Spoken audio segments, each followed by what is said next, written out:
How to make frosting. Take your desserts to the next level by mixing up your own frosting. For a classic, sweet frosting, beat together softened butter with powdered sugar. If you'd like to cut some of the sweetness with a richer flavor, add cream cheese before you beat it.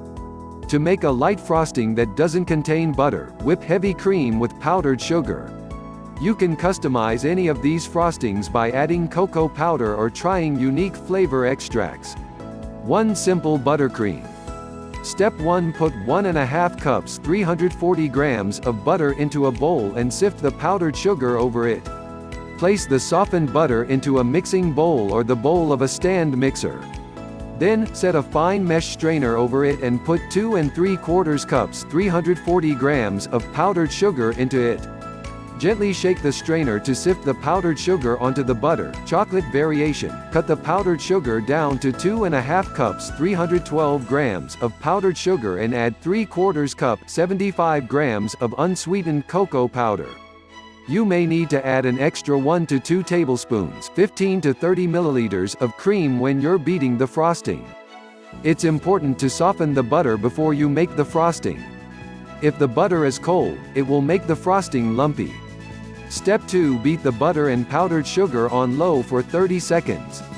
Use a beater or paddle attachment to mix the butter and sugar together. Keep mixing until the powdered sugar is incorporated.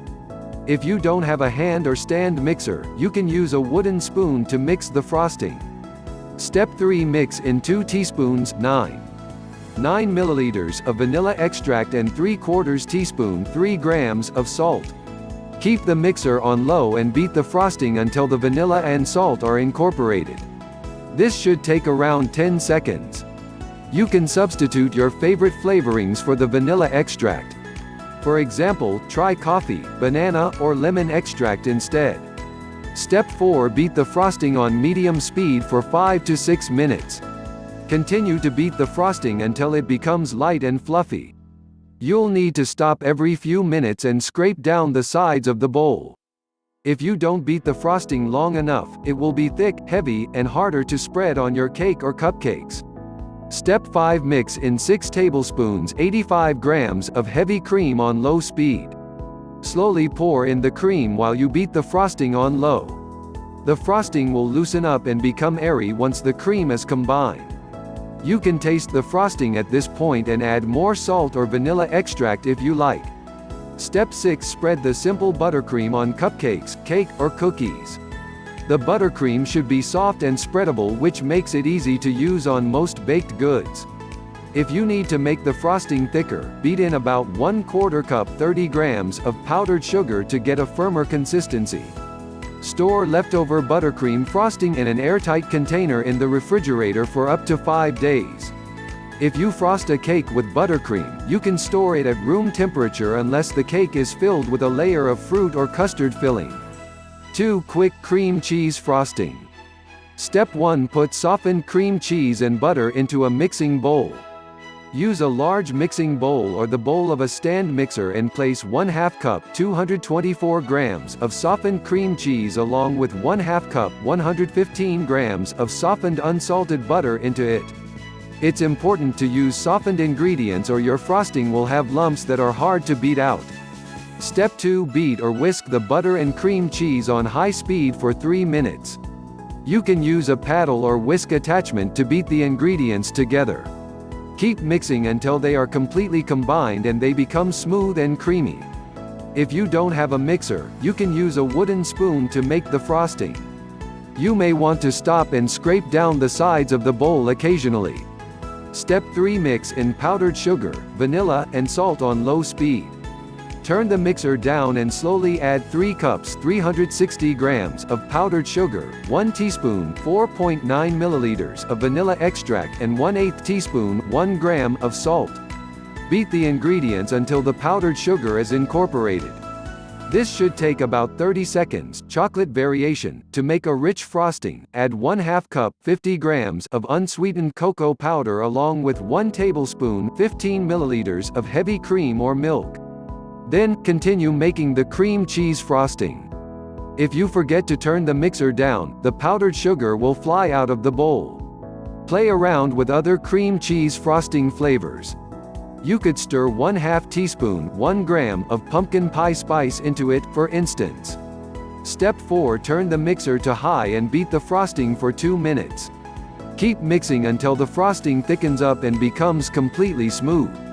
Remember to stop and scrape down the sides of the bowl a few times. If you'd like thicker frosting that you can pipe, you may want to beat in more powdered sugar. Try mixing in 1/4 cup 30 grams to see if it's thick enough. Step 5. Spread the cream cheese frosting on cake, cupcakes, or quick breads. You can use the frosting immediately or cover the bowl and refrigerate it for up to 5 days. Keep in mind that if you cover a dessert with cream cheese frosting, you should refrigerate the leftovers since the cream cheese could spoil at room temperature. For long-term storage, freeze the cream cheese frosting for up to 3 months in an airtight container. To thaw it, put the container in the refrigerator for at least 1 day and then whip it again before using it. 3. Whipped cream frosting. Step 1. Chill a mixing bowl and whisk in the freezer for at least 15 minutes. Place a mixing bowl or the bowl for a stand mixer in the freezer. You should also place the beaters for your mixer into the bowl so they get very cold. Using a cold bowl and beaters will help the cream whip faster and give your frosting more volume. Step 2. Remove the bowl and pour the cream, vanilla, and sugar into it. Once you're ready to make the frosting, take the chilled mixing bowl and beaters out of the freezer. Pour 1 cup 240 milliliters of cold heavy whipping cream into the bowl along with 2 teaspoons 2.5 milliliters of vanilla extract and 1 to 2 tablespoons 12 to 24 grams of granulated white sugar, chocolate variation. Stir a little of the cream into 2 tablespoons 14 grams of cocoa powder until it makes a paste. Add an extra 1 to 2 tablespoons 12 to 24 grams of granulated sugar to the bowl and put the paste with the rest of the cream into it. Then, continue making the whipped cream frosting. Whipping cream is sometimes sold as heavy cream. Look for a cream that contains at least 35 to 40% fat and avoid using half and half or light cream because these don't have enough fat to whip. Step 3. Whip the ingredients on high speed for up to 1 minute. Turn your mixer onto high so the cream combines with the sugar and vanilla. As you whip the mixture, the fat in the cream will make it thicken and form stiff peaks. Once the frosting is as thick as you like, turn off the mixer. If you accidentally whip the cream for too long, it will start to turn into butter. To fix this, whip a little heavy cream into it until it loosens. Step 4. Spoon the whipped cream frosting over pie, cake, or fresh fruit. You can easily spread the frosting over your dessert or dollop it into rounded spoonfuls. If you'd like to pipe the frosting, fill a pastry bag with the frosting and pipe it with your favorite pastry tip. If you're making the frosting in advance, cover the bowl tightly and refrigerate it for up to 8 hours. If it separates a little, whisk the frosting until it firms up.